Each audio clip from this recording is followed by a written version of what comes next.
ময়মনসিংহের মুক্তাগাছার আলপিনা আক্তার সম্প্রতি প্রসব বেদনা হলে একটি ক্লিনিকে নিয়ে যাওয়া হয় তাকে।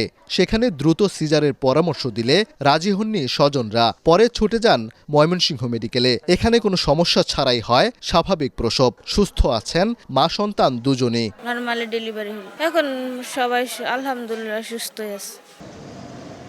ময়মনসিংহ মেডিকেল কলেজ হাসপাতালের 1 কিলোমিটারের মধ্যে আছে অন্তত 450 বেসরকারি হাসপাতাল ক্লিনিক। তাদের সেবার মূল বিষয় প্রসূতি সেবা। অভিযোগ রয়েছে প্রসবের সময় না হলেও প্রসূতিদের সিজার করানো হয় এসব ক্লিনিকে।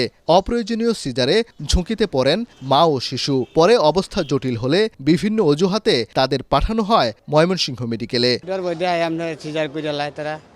7 দিন পরে ছুটি দিছে, পরেতে আর কি সমস্যা অনেক না, ডাক্তাররা কইছে সিজার এইগুলো সমস্যা হয়েছে। রুগী গেলেই সিজার, লাগলেও সিজার করে, না লাগলেও সিজার করে।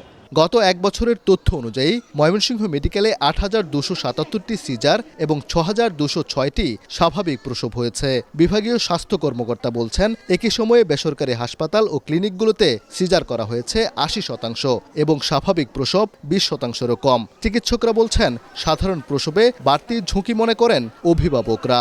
12 থেকে 18 ঘন্টা মনিটরিং করা, এই রিস্কটা আমরা বাইরে নিতে পারি না, যার জন্য বাইরের হচ্ছে যে সিজার সেকশন রেটটা বেশি। প্রত্যেকটা প্রাইভেট ক্লিনিকে নর্মাল ডেলিভারি ব্যবস্থা থাকতে হবে, যাতে রোগী আসলেই নর্মাল ডেলিভারি চেষ্টা না করে তারা যাতে সিজার সেকশন করতে না পারে।